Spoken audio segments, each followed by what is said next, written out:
प्यारे बच्चों, अभी तक हम किसी फंक्शन के बारे में इंजेक्टिविटी और सब्जेक्टिविटी चेक करना सीख चुके हैं। इसी क्रम में एक्सरसाइज 1.2 के दो क्वेश्चन हम कर चुके हैं। अब तीसरे से आगे के क्वेश्चन हम आज लेक्चर में लेंगे। आज तीसरा जो क्वेश्चन है उसमें हमें इंजेक्टिविटी और सब्जेक्टिविटी चेक करनी है। f(x) equal to greatest integer function of x की। तो पहले तो मैं greatest integer function of x क्या होता है उसको समझा देता हूं, उसके बाद हम इस क्वेश्चन को करेंगे। जब इस तरह से किसी फंक्शन को लिखा जाता है greatest integer function of x, तो इसका मीनिंग होता है ग्रेटेस्ट इंटीजर लेस और इक्वल टू x। इसका क्या मतलब है?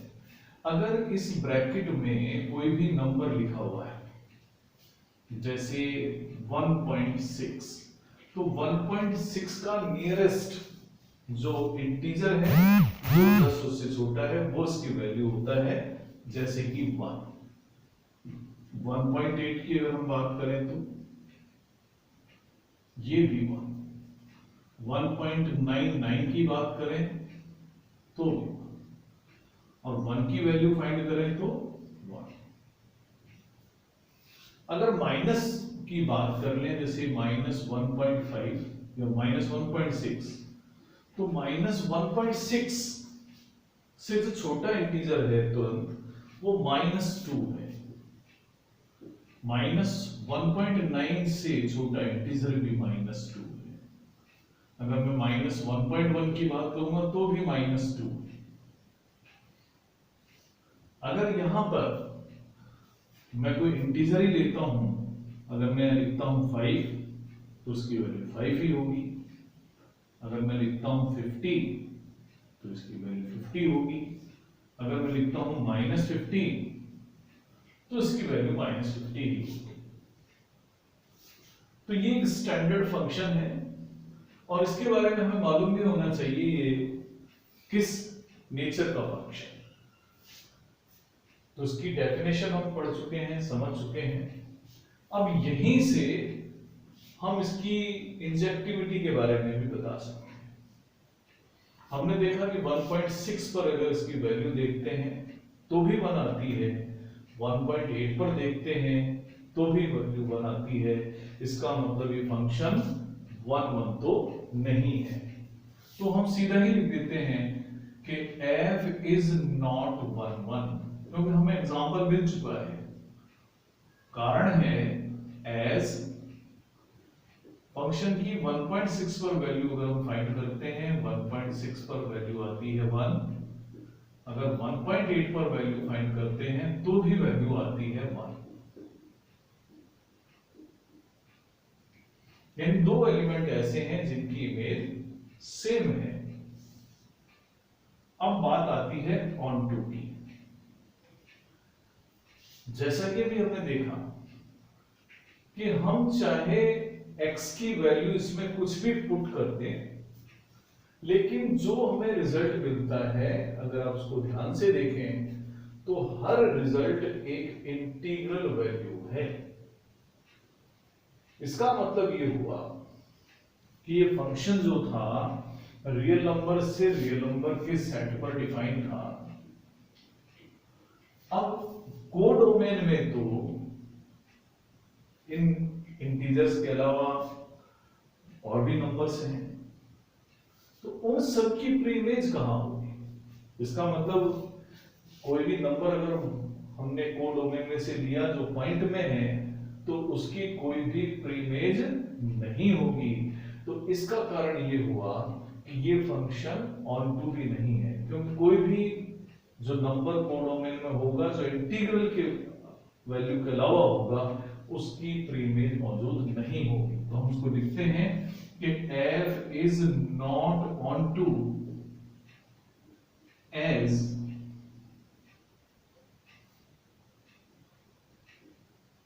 no number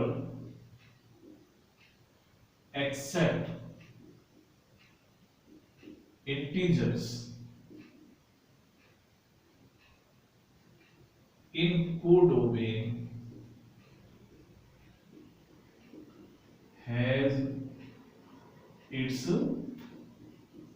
pre-image in domain। तो याद रखेंगे, therefore जो ग्रेटेस्ट इंटीजर फंक्शन है वो ना 1 है, इज नाइदर 1 नॉर 2। ये क्योंकि स्टैंडर्ड फंक्शन है तो इसलिए आपको इसके डोमेन और रेंज भी याद होनी चाहिए। डोमेन आप देख सकते हैं, इसके अंदर कोई भी वैल्यू पुट की जा सकती है, तो डोमेन इसका set of all real numbers है। और अगर रेंज की बात करें तो रेंज जो है इसका सेट ऑफ इंटीजर्स।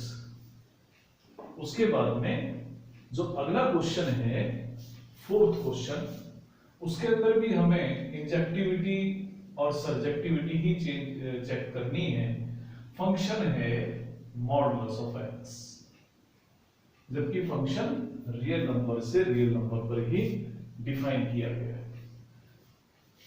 हम एक बार फिर क्वेश्चन को करें उससे पहले मॉडुलस फंक्शन को समझ लेते हैं। मॉडुलस फंक्शन वैसे हमें छोटी क्लासेस में ही पढ़ा दिया जाता है। एक बार फिर समझें कि मॉडुलस ऑफ एक्स का मीनिंग क्या है। मॉडुलस ऑफ एक्स के दो मीनिंग है। इसकी वैल्यू पॉजिटिव एक्स होती है अगर एक्स ग्रेटर और इक्वल टू 0 होता है। इसकी वैल्यू माइनस एक्स होती है अगर x लेस देन 0 हो। जैसे एग्जांपल के तौर पर अगर मैं -5 की वैल्यू फाइंड करूं मॉडुलस की, तो क्या हो, क्योंकि ये वैल्यू -5 है, x लेस देन 0 है, तो इसके लिए जो नीचे वाली वैल्यू है वो एप्लीकेबल होगी। तो इसकी वैल्यू होगी -5 यानी +5। और अगर 5 पर इसकी वैल्यू फाइंड करें तो अब ऊपर वाली वैल्यू एप्लीकेबल है +x यानी 5। तो हम यूं भी कह सकते हैं कि इस फंक्शन में कोई भी वैल्यू हम पुट करें, रिजल्ट हमेशा हमारा एक पॉजिटिव नंबर ही मिलता है। चाहे, क्योंकि डोमेन में हम कोई भी रियल नंबर पुट कर सकते हैं, तो ये नंबर जरूरी नहीं है इंटीजर्स हो, डेसिमल में भी हम पुट कर सकते हैं, रैशनल नंबर भी पुट कर सकते हैं। अब बात करते हैं कि ये फंक्शन 1 है या नहीं है।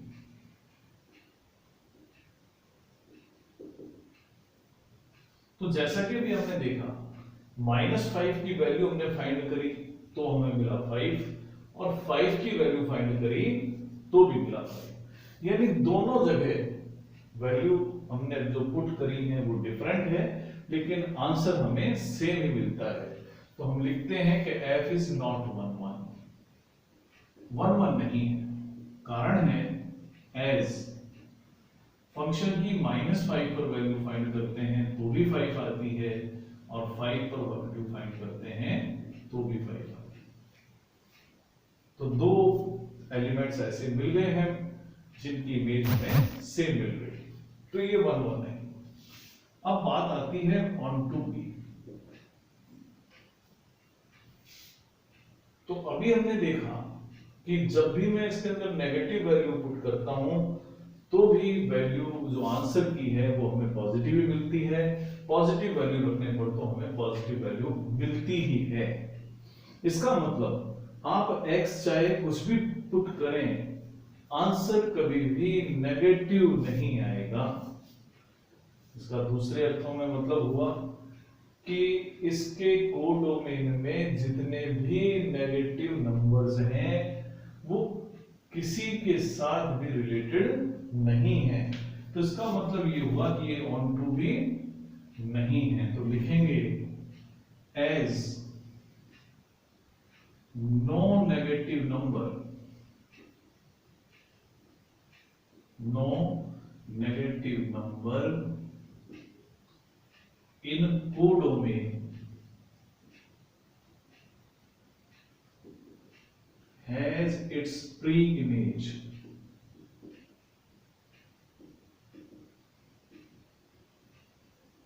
therefore f is not onto।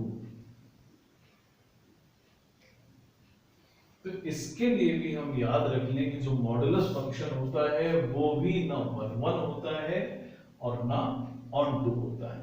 आप इसके डोमेन और रेंज भी याद करें। डोमेन है set of all real numbers. अगर हम रेंज की बात करेंगे तो रेंज ऑफ एफ होगा set of all non negative real numbers. यानी जो नंबर या तो जीरो होगा या पॉजिटिव होंगे वो सारे रियल नंबर्स का सेट इसका रेंज। अब क्वेश्चन नंबर 5 में भी एक स्टैंडर्ड फंक्शन जिसे हम साइनम फंक्शन कहते हैं उसकी इंजेक्टिविटी और सब्जेक्टिविटी चेक करनी है।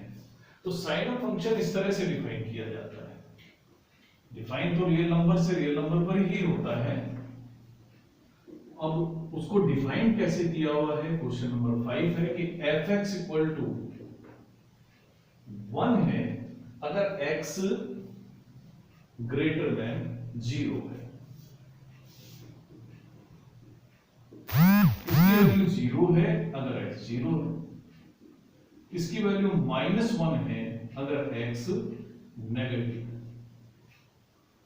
तो इसके बारे में भी हमें बताना है कि ये किस प्रकार का फंक्शन है, क्या ये 1 है, ऑन टू है या नहीं है। तो काफी कुछ यहीं से जाहिर हो जाता है कि जब जब x कोई पॉजिटिव नंबर आएगा तो ये f(x) जो है एक कांस्टेंट आंसर देता है जो कि 1 है। जैसे अगर मैं फंक्शन की 2 पर वैल्यू फाइंड करूंगा तो भी 1 है, अगर मैं 3 पर वैल्यू फाइंड करूंगा तो भी 1 है। हम बता सकते हैं कि ये 1 नहीं है। f is not 1 as function की 2 पर वैल्यू फाइंड करता हूं तो भी 1, 3 पर वैल्यू फाइंड करता हूं तो भी 1, जबकि 2 और 3 खुद डिफरेंट है लेकिन इनकी इमेज सेम है, इसलिए फंक्शन 1 नहीं है। अब बात आती है कि क्या ये ऑन टू है। हमने डेफिनेशन में पढ़ा कि फंक्शन सिर्फ 3 ही वैल्यू गेन कर सकता है, या तो इसकी वैल्यू +1 ही होती है जब x प्लस होता है, या इसकी वैल्यू माइनस होती है 1 अगर x नेगेटिव है, और अगर x 0 है तो इसकी वैल्यू 0। लेकिन कोडोमेन में यहां पर सारे रियल नंबर्स हैं। मतलब हुआ कि इन 3 नंबर के अलावा जितने भी नंबर्स कोडोमेन में हैं उनमें से किसी की भी प्री इमेज नहीं है, इसलिए ये फंक्शन ऑन टू नहीं है। तो f is not onto as no number except 3 numbers except -1, 0, 1 have its pre-image in domain। तो डोमेन में इनमें से किसी की भी प्री-इमेज नहीं है, इसलिए ये फंक्शन ना 1 है और ना ही ऑन टू। अब उसके बाद 6 क्वेश्चन, एक छोटा सा क्वेश्चन है जिसे हम आराम से कर पाएंगे। अब मैं 7th क्वेश्चन में, इसमें 2 पार्ट हैं, उनमें से एक पार्ट कर रहा हूं। क्वेश्चन यही है कि हमें चेक करना है कि ये दिया हुआ फंक्शन 1 और ऑन टू है या नहीं। तो एक फंक्शन रियल नंबर से रियल नंबर पर डिफाइन किया गया है। पहला क्वेश्चन है कि अगर f(x) 3 - 4x है तो हमें चेक करना है कि क्या ये फंक्शन 1 और ऑन टू दोनों प्रॉपर्टीज होल्ड करता है या नहीं करता है। डोमेन और कोडोमेन दोनों रियल नंबर्स का सेट है। पहले मैं 1 चेक करता हूं कि 1 है या नहीं है। 1 चेक करने के लिए मैं 2 एलिमेंट लेता हूं, x1 और x2, और दोनों रियल नंबर ले लेते हैं। ये रियल नंबर डोमेन में से लिया जाना है और ये इस प्रकार से लिए गए हैं सच दैट कि fx1 और fx2 दोनों बराबर। अब अगर हमने ये प्रूव कर दिया कि x1 और x2 भी बराबर हैं तो हम कहेंगे कि फंक्शन 1 1 है। fx1 का मतलब होगा 3 minus 4x1 equal to 3 minus 4x2। इसको सॉल्व करने के बाद minus 4x1 equal to minus 4x2 भी लिखा जा सकता है। दोनों तरफ माइनस 4 से अगर हम डिवाइड कर दें तो हमें मिलता है x1 इक्वल टू x2। हमने दो नंबर लिए डोमेन में से और ऐसे लिए जिनकी इमेज सेम थी। हमने ये प्रूव करा कि अगर दो एलिमेंट की इमेज सेम है तो वो नंबर भी सेम होंगे। इसका मतलब ये फंक्शन 1 1 है। f is 1 1। अब बात करें ऑन टू के लिए हम एक बार समझते हैं कि यहां पर